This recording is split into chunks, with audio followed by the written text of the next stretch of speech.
할렐루야. 우리 사순절 예수님의 보혈의 은혜가 여러분과 우리 가정 가운데 또 특별히 고난 가운데 어려움 가운데 있는 우리 성도님들 가운데 넘치시기를 주님을 간절히 축원드립니다. 구약 성경에 보면은 많은 인물들이 나옵니다. 많은 인물들 중에 누가 가장 예수님의 모습을 닮았을까라고 했을 때 바로 이스라엘 야곱의 아들 요셉입니다.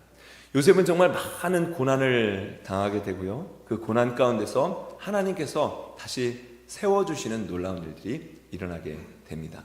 오늘 말씀을 통해서 요셉뿐만 아니라 우리의 삶 가운데, 우리 어려움 가운데, 고난 가운데, 도전 가운데 역사하시는 주님을 경험할 수 있는 저와 여러분 되시길 간절히 축원드립니다. 말씀 3절을 한번 다 같이 읽어보도록 하겠습니다. 요셉은 노년에 얻은 아들이므로 이스라엘의 여러 아들들보다 그를 더 사랑함으로 그를 위하여 채색 옷을 지었더니. 아멘.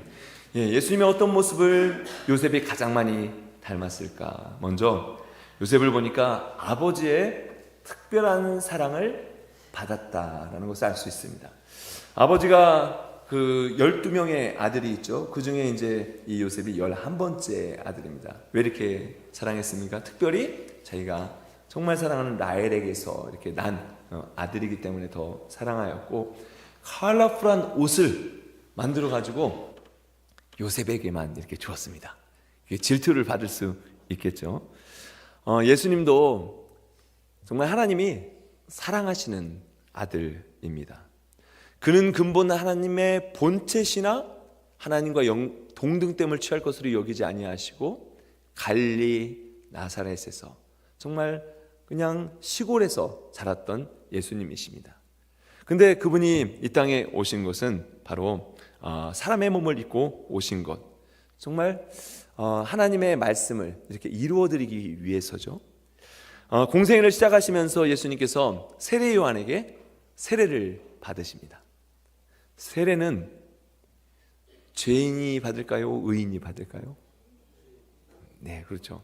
자신이 죄인임을 깨닫고 고백하는 사람에게 주는 것이 바로 세례입니다.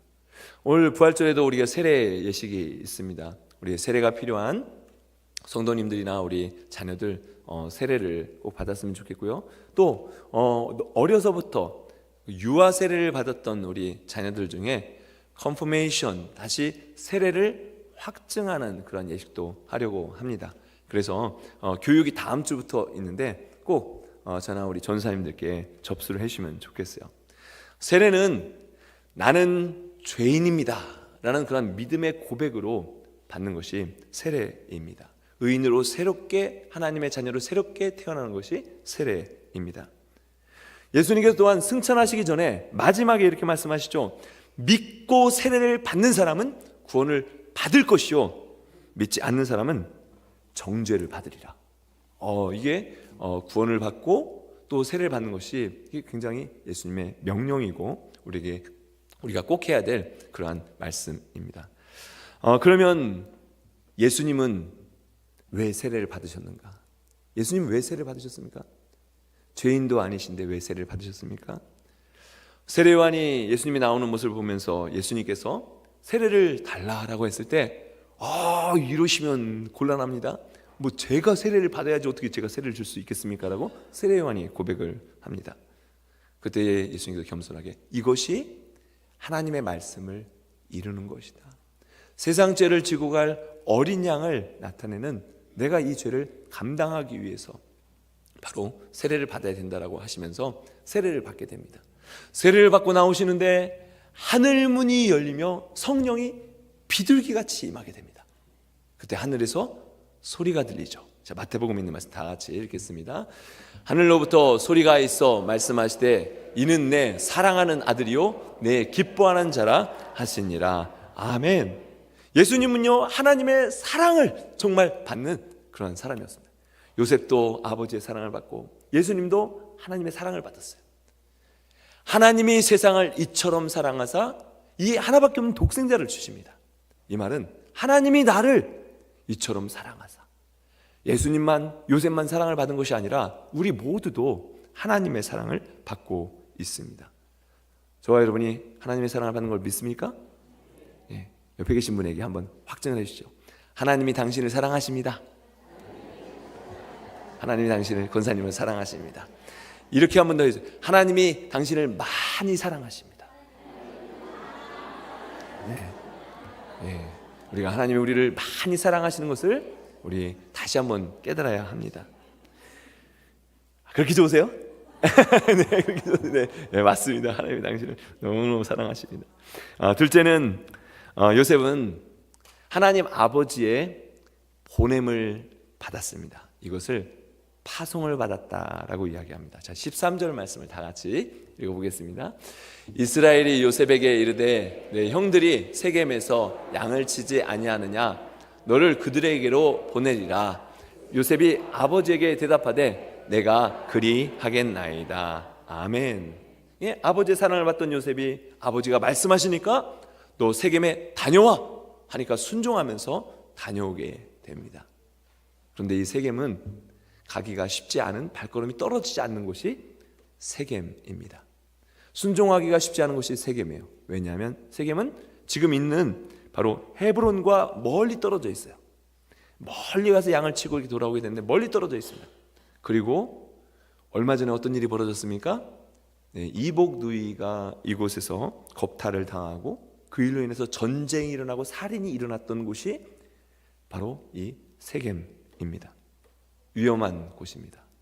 그런데 요셉이 혼자 아버지가 말씀하셨기 때문에 그 말씀을 받고 그대로 세겜으로 갑니다. 파송을 받아 그대로 가는 거죠. 출애굽을 할 때 하나님께서 모세를 부르십니다. 애굽으로 가라. 근데 모세가 처음에 어떻게 했습니까? 저 안 내려가고 싶은데요. 저를 막 죽이려고 하는 그런 바로도 있고요. 안 내려가고 싶은데요. 저 못합니다. 그러다가 이제 자의반 타의반 하여간 모세가 가게 됩니다. 성경에 보면 성부, 성자, 성령 하나님께서 이런 대화를 나누십니다. 누가 우리를 위해 갈고 누가 우리를 위해 갈고. 그때 이사야가 이 음성을 듣고 주님 제가 여기 있습니다. 저를 보내주세요. 저를 보내주세요. 예수님은 하나님께서 우리에게 보내심을 받아서 파송을 받아 그대로 순종하고 오시게 됩니다. 또 요셉도 오늘 아버지의 말씀을 듣고 그대로 순종하면서 가게 됩니다. 왜요? 우리를 사랑하신 아버지의 사랑을 전하기 위해서. 하나님이 세상을 이처럼 사랑하사 독생자를 주셨으니 아들을 보내주셨어요. 왜 보내주셨습니까? 요한복음 3장 16절 다음 절에 있는 17절 말씀에서 이렇게 말씀하고 계시죠. 하나님이 그 아들을, 다 같이 읽어볼까요? 하나님이 그 아들을 세상에 보내신 것은 세상을 심판하려 하심이 아니요 그로 말미암아 세상이 구원을 받게 하려 하심이라. 아멘. 하나님이 그 아들을 세상에 파송하신 것은, 보내신 이유는 우리에게 그 아들 믿고 생명을 얻게 하기 위해서 주님께서 보내셨습니다. 그 주님께서 마지막 승천하시기 전에 제자들에게 이렇게 당부를 합니다. 요한복음 20장 21절 말씀 다 같이 읽겠습니다. 예수께서 또 이르시되 너희에게 평강이 있을지어다. 아버지께서 나를 보내신 것 같이 나도 너희를 보내노라. 아멘. 여러분, 우리가 주님의 모습을 닮고 싶습니까? 또 요셉의 모습을 닮고 싶으면 주님께서 우리를 보내실 때에, 파송하실 때에 네, 제가 여기 있습니다. 나를 보내주세요. 나를 보내주세요. 예수님께서 거라사에 가셨을 때 거라사에 정말 군대 귀신 들렸던 사람이 깨끗함을 얻게 됩니다. 이 사람이 어떻게 합니까? 주님, 제가 주님을 따르겠습니다. 예수님 뭐라고 하시죠? 아니다. 아니다. 내가 사랑하는 내 가족에게로 돌아가라. 내가 그동안 멸시를 받았던 내 가족에게로 다시 돌아가라. 그리고 이 일을 증거하라. 주님께서 이 사람을 보내십니다. 나은 사람을 보내셔요. 다 같이 해보세요. 하나님 나라 복음을 가정과 이웃에게. 네, 그렇습니다. 주님을 만나고 주님의 음성을 들었으면 하나님 나라 복음을 가정과 이웃에게 하나님께서 우리를 보내셨구나. 우리가 일하는 곳에 보내셨구나. 우리가 속해 있는 곳에 보내셨구나.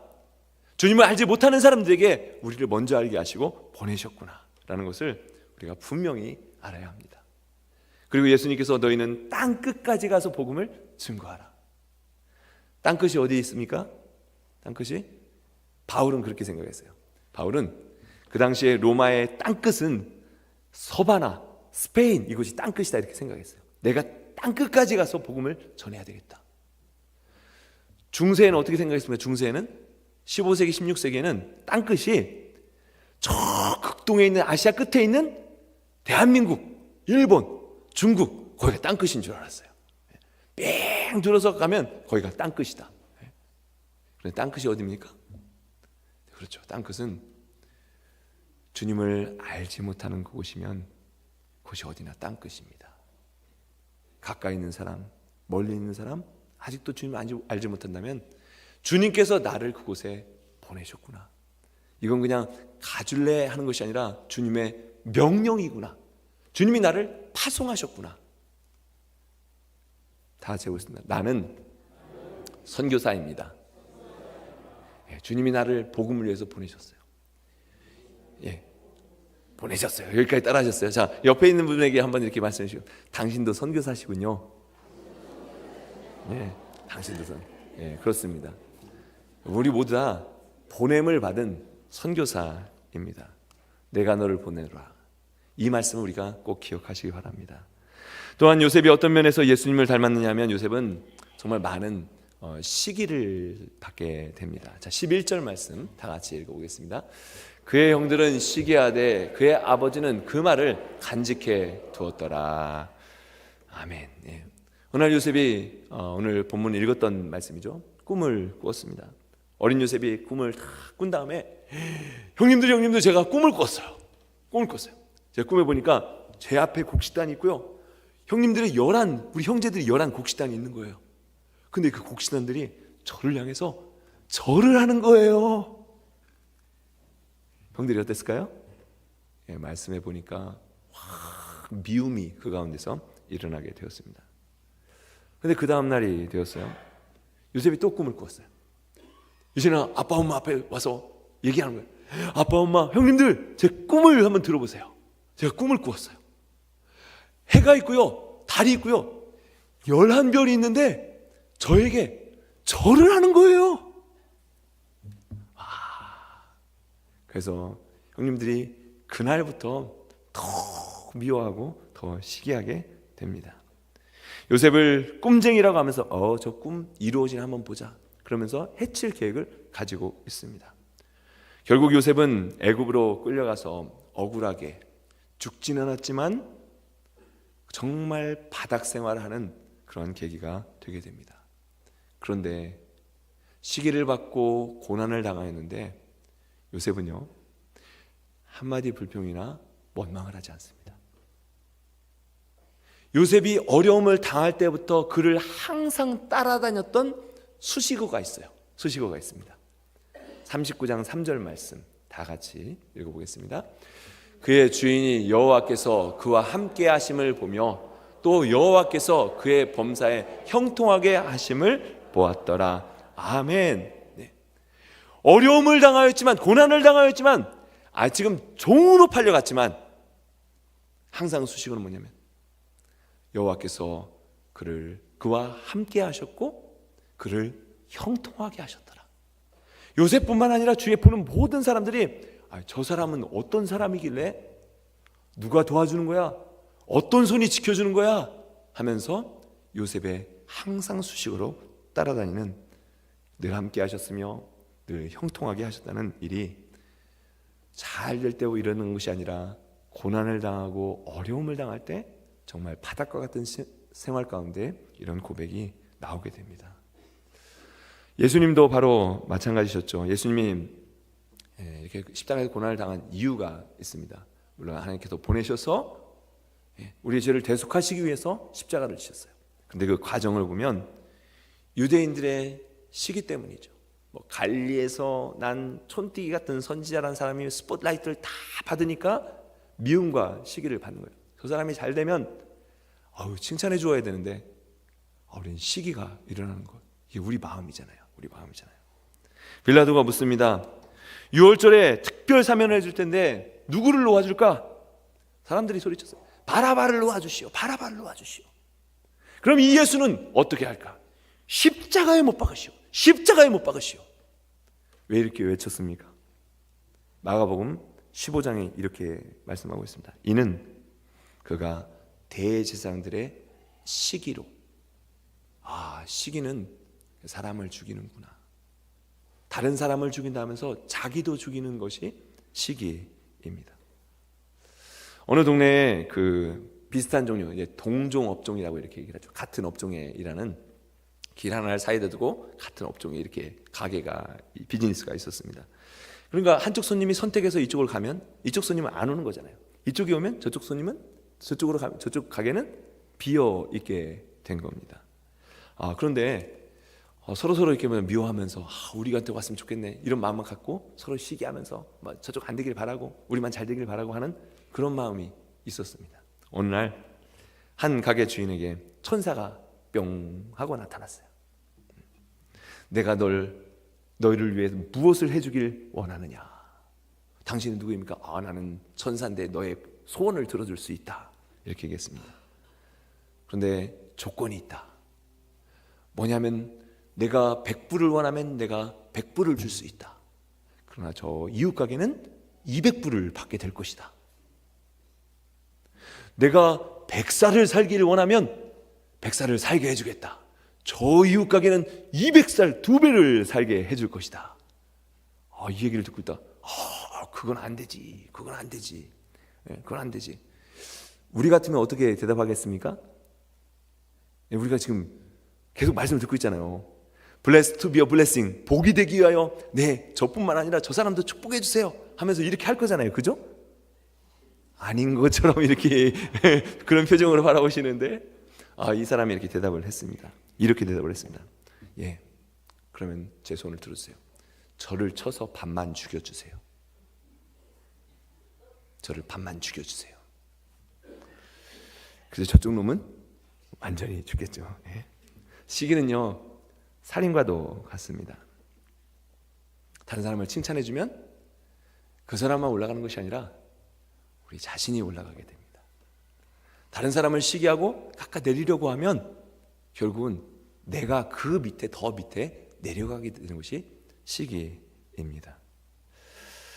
지난달에 단기 선교를 갔을 때 제가 단기 선교팀 앞에서 회개하면서 정말 눈물 흘리면서 회개한 마음으로 이런 고백을 했습니다.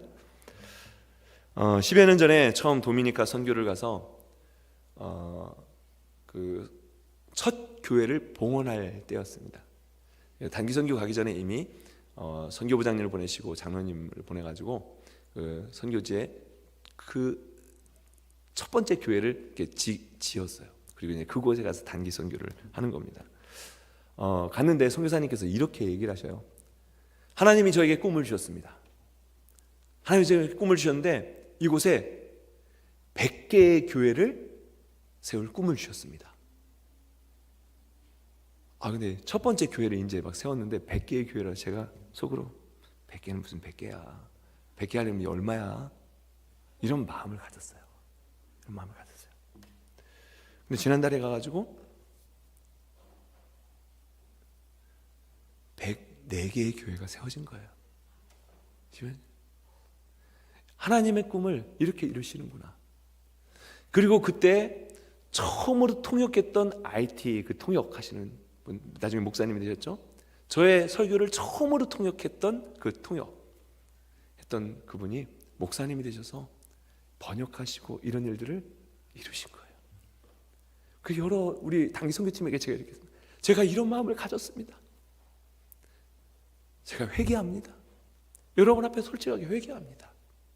하나님이 꿈을 주셨는데, 하나님이 비전을 주셨는데 저는 그것을 무시했습니다.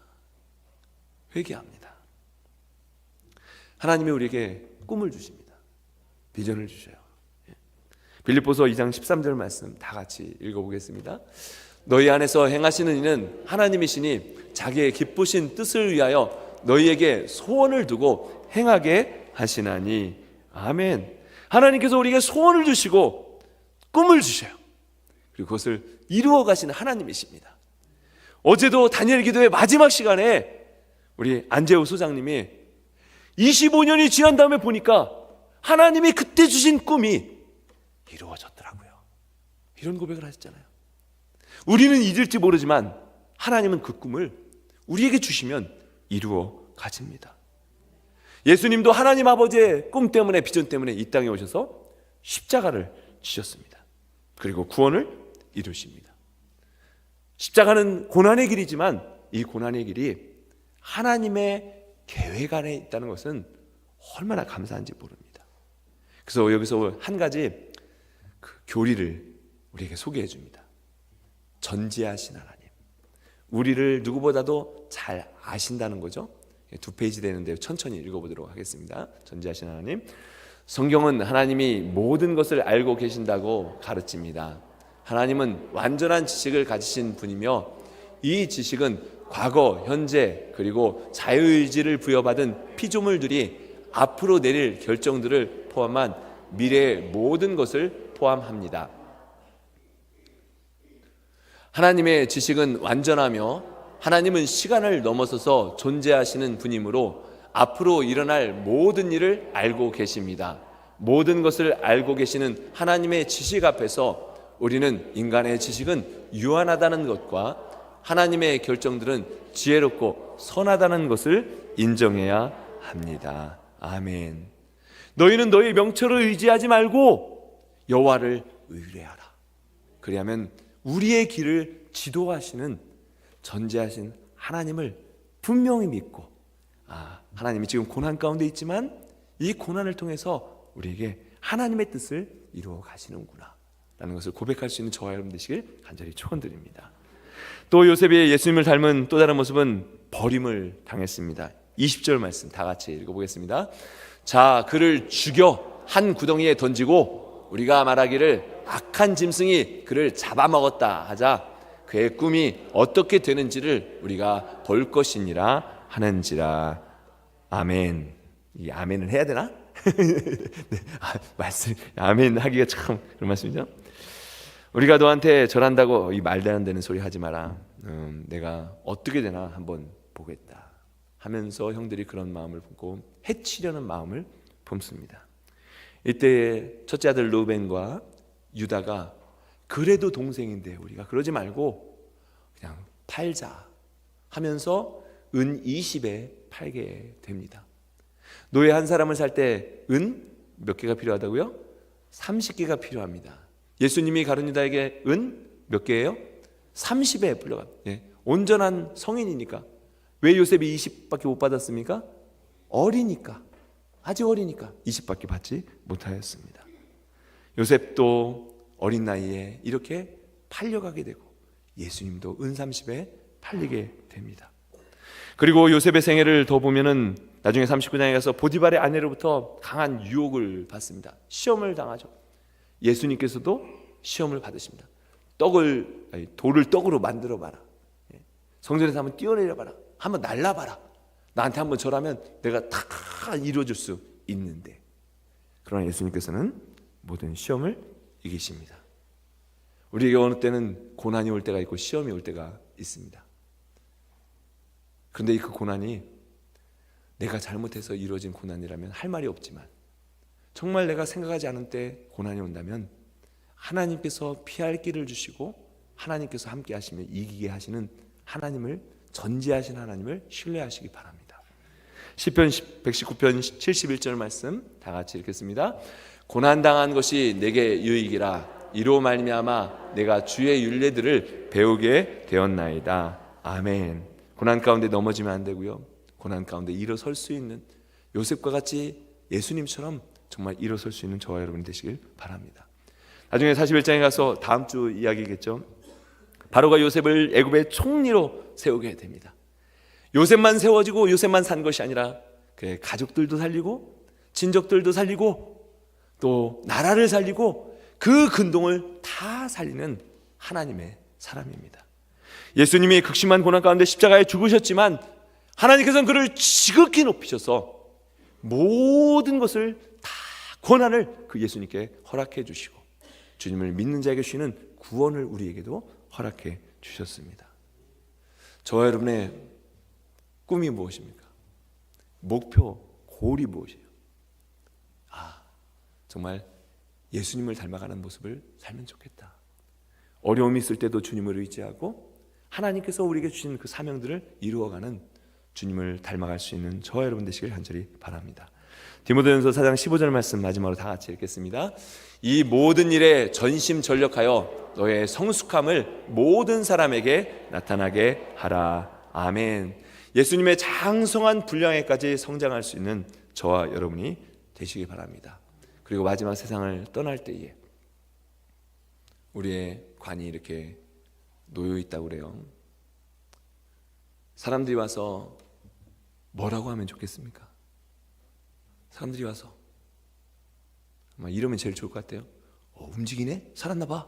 이러면 제일 좋을 것 같아요. 이러면 제일 좋을 것 같아요. 그죠? 제일 좋을 것 같은데 저 사람은 정말 예수님처럼 살았네.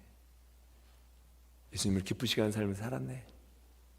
어느 때는 어려움이 있었지만 많은 사람을 위해서 자신을 헌신했네. 하나님의 뜻을 다 이루었네 하면서 그렇게 칭찬 들을 수 있는 기쁨이 되는 저와 여러분 되시길 주의 이름으로 간절히 축원드립니다. 네, 우리 함께 이 찬양 부르시면서 우리가 어려움이 있을 때, 고난이 있을 때 주님은 늘 함께 하셨고 또 형통하게 하셨다라는 그런 요셉의 우리 스토리를 보면서 또 예수님을 생각하면서 우리 함께 찬양 고백하겠습니다.